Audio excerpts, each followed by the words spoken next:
26학년도 수능 수학 영역 출제 경향에 대해서 말씀드리겠습니다. 2026학년도 수능 수학 영역은 전체적으로 작년 수능과 유사하나 상위권 변별력을 확보하기 위한 문항도 적절히 출제된 것으로 분석하였습니다. 핵심 개념을 바탕으로 한 공교육 중심의 출제 기조를 유지하면서 상위권에 대한 변별력은 작년 수능보다 강화되었다고 보았습니다. 공교육 내 학교 교육과정에서 다루지 않는 내용의 문항이라든지 지나친 계산을 요구한다거나 불필요한 개념으로 실수를 유발하는 문항 등 소위 킬러 문항은 배제된 것으로 분석하였습니다. 전반적으로 이번 수능 수학 영역은 교육과정 성취 기준을 따르면서 변별력을 가진 문항, 공교육과 EBS 수능 연계 교재를 통해 충분히 대비할 수 있는 문항들로 구성되었습니다. 주어진 상황을 통해 논리적으로 추론하여 문제를 해결하는 문항, 수학의 개념 원리 법칙을 종합적으로 적용하는 문항, 중상위권 학생들이 수월하게 접근할 수 있는 문항 등 다양한 난이도의 문항이 골고루 출제되었습니다. 그러면서도 공통 과목인 수학 1, 수학 2에서 종합적 사고력을 필요로 하는 문항들이 있어 수험생들의 수준에 따라서는 다소 까다롭게 느꼈을 것으로 분석하였습니다. 그러나 전반적으로는 작년 수능과 유사하게 출제되었다는 점을 말씀드리고 싶습니다. 공통 과목인 수학 1에서는 지수함수와 로그함수에서 4문항, 삼각함수에서 3문항, 수열에서 4문항, 총 11문항이 출제되었습니다.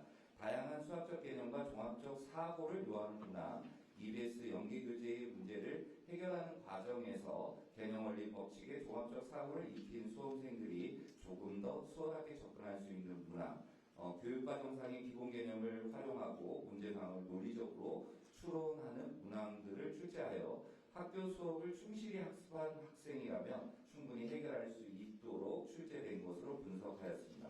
14번은 사인 법칙과 코사인 법칙을 사용하는 문항, 22번은 지수함수와 로그함수 사이의 그래프에 대한 정확한 이해를 바탕으로 주어진 곡선 위에 점 A, 점 B를 파악해야 해결할 수 있는 문항으로 지수함수와 로그함수에 대한 정확한 개념을 파악하지 못한다면 문제 해결이 다소 까다롭게 느꼈을 문항이었습니다.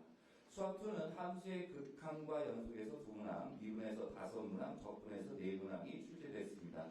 함수의 극한과 연속, 미분, 적분에서의 기본적인 개념을 정확히 알고 활용할 수 있는지 확인하는 문항들로 구성되었는데요.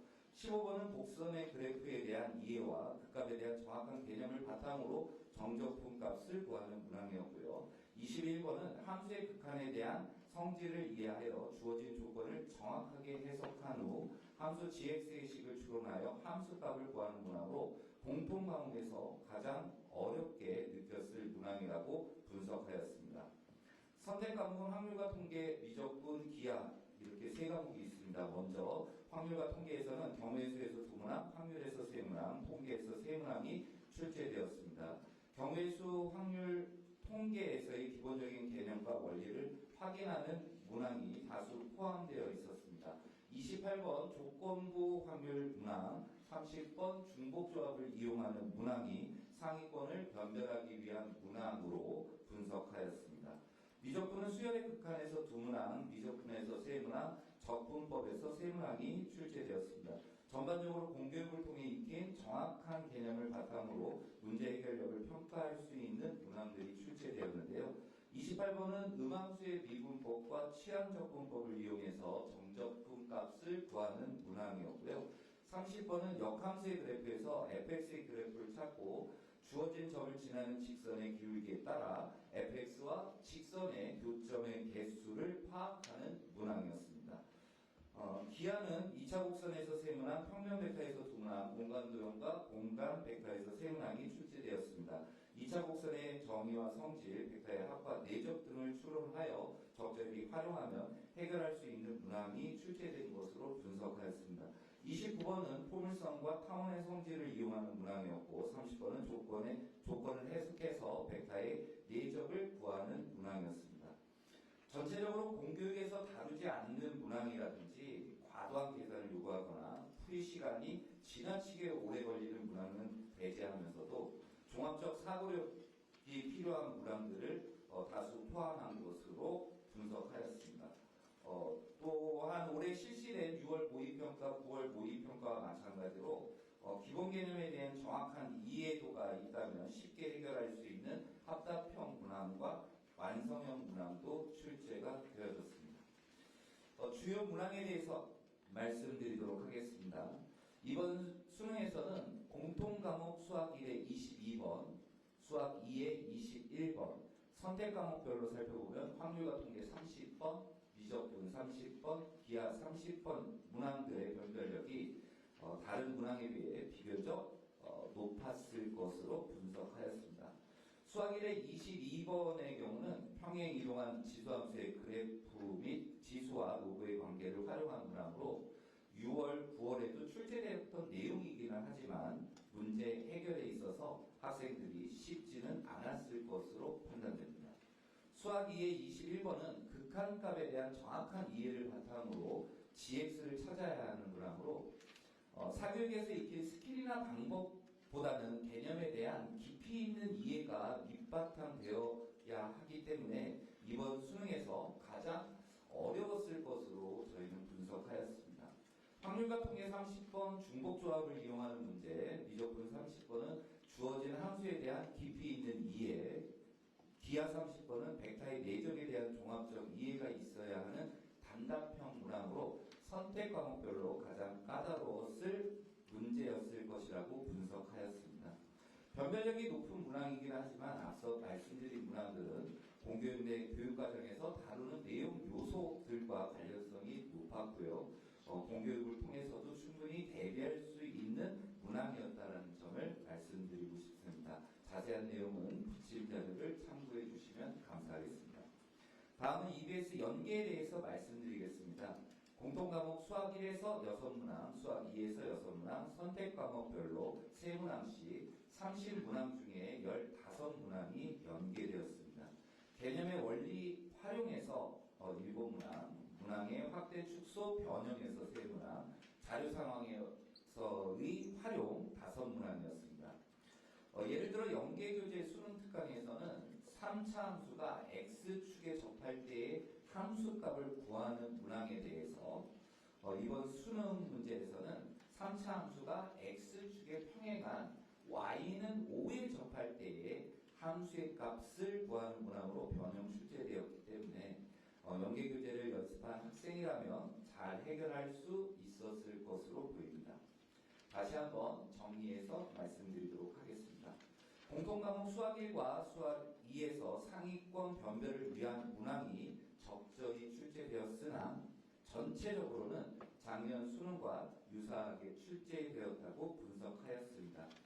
변별력이 있는 문항들을 포함하여 교육과정을 기반으로 하는 문항들이 출제되었는데요. 개념과 원리를 적용한 대표적인 유형의 문항이라든지 종합적 사고 능력과 문제 해결력을 평가하는 문항들로 구성되어 고등학교 수학 학습의 올바른 방향을 제시할 수 있게 출제되었다고 분석하였습니다.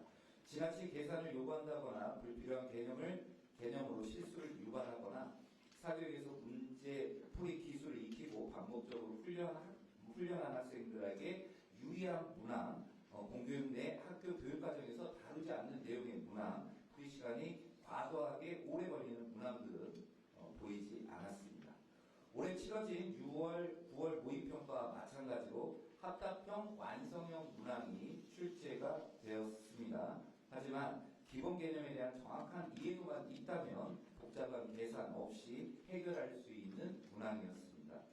EBS 연계율은 50% 15문항으로 공통과목에서 12문항, 선택 과목별로 3문항이 연계되었고 연계 방식은 개념 원리의 활용, 문항의 확대 축소 변형, 자료 상황의 활용으로 연계되었습니다. 교육과정의 내용이 충실히 반영되었고 수학학습은 개념과 원리에 충실한 학습을 바탕으로 이루어져야 한다는 메시지를 담고 있는 수능이었다라고 전반적인 평가를 드리고 싶습니다. 이상으로 2026학년도 수능 수학 영역의 출제 경향에 대해서 말씀드렸습니다. 네, 그럼 지금부터 약 10분간 수학 영역 출제 경향 분석 내용에 대한 질의응답을 시작하겠습니다. 질의하실 기자님께서는 손을 들어주신 후 소속 성함 말씀하시고 질의해 주시기 바랍니다.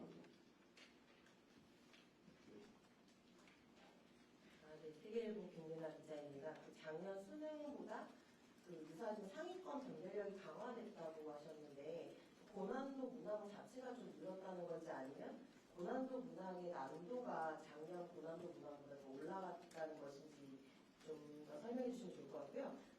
올해 6월 모의평가가 작년 수능하고 표준점수 최고점은 3점만 차이 났는데 만점자가 많이 줄었었잖아요. 그러니까 올해도 그럼 상위권한테 좀 어려워서 그런 비슷한 양상이라고 봐도 될지 궁금합니다. 네, 작년 수능을 기준으로 해서 올해 6월 모의평가는 아무래도 학생들이 준비된 정도가 수능만큼의 준비도를 완성도를 갖추지 않잖아요. 저희가 일반적으로 새롭게 이제 출발하는 재학생들의 응시 집단의 특성을 파악하는 그런 성향이 강하다라고 보여지는 부분이었고요. 그래서 작년 수능보다 표준 점수는 3점이 올라갔지만 그때 당시에 제가 브리핑할 때도 작년 수능과 유사한 수준에서 출제가 되어졌다라고 했습니다. 그 준비도에서 좀 차이가 있었던 것 같고요. 그때 당시에 확률과 통계가 조금 쉽고 선택 과목별로 미적분 기하가 조금 다소 확률과 통계에 비해서 좀 무겁다라는 느낌이 있었는데 그게 이제 9월로 넘어오면서 확률과 통계는 조금 힘을 실고 미적분과 기하에서 힘을 빼서 선택 과목별 유불리를 최소화하는 그런 어떤 시험이 9월 모의평가였다라고 보여집니다. 질문하신 대로 전반적인 변별력이 높은 문항이 늘어났다거나 그런 경향보다는 상위권과 최상위권에 대한 변별력을 좀 더 강화해 나갔다라고 이해를 해주시면 어떨까라는 생각이 듭니다. 그래서 선택 과목에서 이 선택 과목에서 학생들의 어떤 변별보다는 그래서 공통 과목 21번과 22번이 어느 확률과 통계든 미적분이든 아니면 기하 선택자든 상당히 어려움을 느낄 수 있었던 문항이었을 것이라고 저희가 분석하고 있는 거고요. 또 응시 집단별로 바라본다면 확률과 통계, 미적분, 기하 30번 문항들도 상위권과 최상위권을 변별하기에 충분한 변별력을 가진 문항이라고 저희는 분석하였습니다. 만점자 숫자는 사실 저희가 말씀드리기 힘든 부분이어서 올해 9월 브리핑 때도 마찬가지지만 100점에 대한 숫자가 어느 정도 예측된다. 상위권이 최상위권이 줄어들었을 것이다, 늘어났을 것이다. 이런 표현은 저희가 사용하지 않았던 것으로 알고 있습니다. 그래서 사실 이 수능이라는 것이 최상위권만을 위한 시험은 아니고요. 그리고 이런 어떤 자료가 나갔을 때 최상위권 숫자에 의해서 나머지 학생들이 수능이라는 점수가 이렇게 좀 오해할 수 있는 여지도 많기 때문에 수능이라는 측면에서는 저희가 조금 조심스러운 부분이 있어서 만점자가 늘어났다 줄어들 것이다 이런 얘기는 제가 좀 삼가하도록 하겠습니다. 네, 다음 질문 하겠습니다. 네, 제일 뒤에 계신. 한국경제신문 고재현 기자라고 하는데요. 그럼 말씀하신 내용에 따르면 그 선택 과목에 따른 표준 점수 유불리는 좀 최소화됐을 것이다라고 예상을 하시는지 궁금합니다. 네, 저희가 6월 모의평가, 9월 모의평가를 거치면서 응시 집단의 특성을 어느 정도 파악이 충분히 됐고요. 이번 수능에서 저희가 분석한 내용입니다. 수능에서 아마 이러한 응시 집단 그리고 역대 황금 대지띠에 그 많은 수험생이 최근에 들어서 이렇게 들어왔었을 때 그런 부분들을 조금 더 타겟팅을 정확하게 정밀조준하고 있지 않나 그런 생각이 들었습니다. 그러니까 9월과 똑같은 수준으로 나왔을 때는 상위권에 대해서 조금 변별이 힘들 수도 있겠다. 상위권과 최상위권 그런 상위권과 최상위권까지 변별을 할 수 있는 그렇게 좀 0점 수준이 잘 되어진 수능이다라고 이해해 주시면 될 것 같습니다.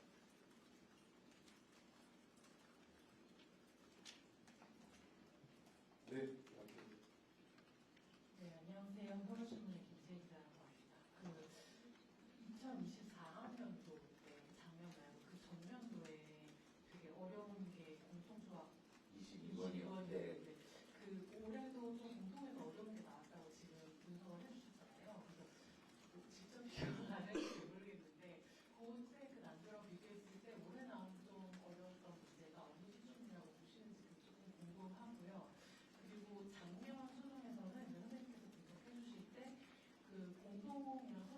나오는데 공통은 조금 평이하게 나오고 선택을 조금 힘을 줬다 이런 식으로 지적을 해주셨는데 올해 굳이 비교하자면 그걸 어떻게 봐야 되는지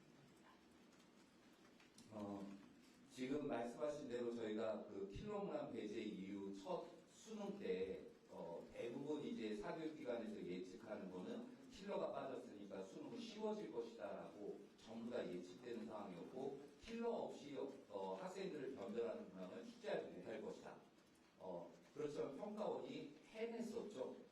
그래서 많은 학생들이 힘들어했고 역대적으로 또 그때 당시에도 만점자는 많이 줄어들었던 문항이 22번 문항이었습니다. 3차 함수의 개형을 찾아내야 되는 그런 문항이었는데요.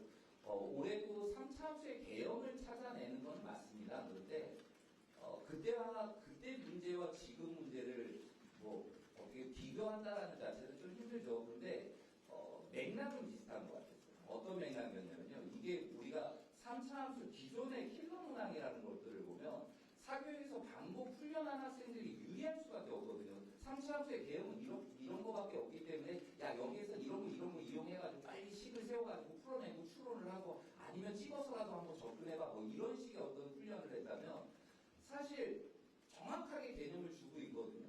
극한값, 우극한값이 존재한다. 그것도 딱 두 개만 존재한다라는 그런 상황에 대해서 그래프가 그러면 어떻게 펼쳐져야 될까를 사실 본인이 이게 어떠한 이 편법이라든지 공식이 적용되지 않아요. 함수를 찾아나가는 과정인데 그 함수를 찾아나가는 과정 입장에서는 24학년도 22번과 비슷한 맥락이긴 하지만 사실 그보다는 훨씬 더 빠르게 찾아낼 수도 있고 명확하게 식이 미지수 2개짜리 연립 1차 방정식의 풀이로서 해결이 가능한 부분이어서 얼마든지 좀 그게 이제 최상위권과 상위권을 변별하는 문항이라고 저희가 분석했고 이번 수능에서도 학생들이 그래서 조금 힘들어는 할 수 있지만 그 정도급은 아니라는 생각이 개인적으로 듭니다. 네, 그리고 두 번째 말씀해 주신 게 이제 공통하고 이제 그 선택 과목별로의 난이도 변별력 있는 문항이 좀 이동한 것 같다라는 생각을 가지셨는데 제가 그 미적분이나 기하에서 힘을 빼고 확률과 통계에 힘을 실었다라고 할지라도 미적분 자체가 쉬워진 건 아닙니다.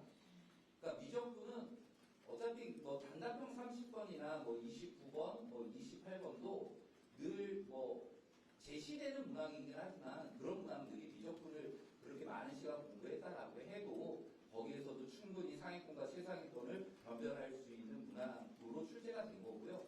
그보다는 이제 선택 과목의 유불리라는 측면에서 바라본다면 그렇게 확률과 통계나 미적분이나 기하 30번의 변별력을 주면서도 공통 과목에서도 공평하게 수학 1과 수학 2에서 변별력 있는 문제를 확보해서 상위권과 최상위권도 좀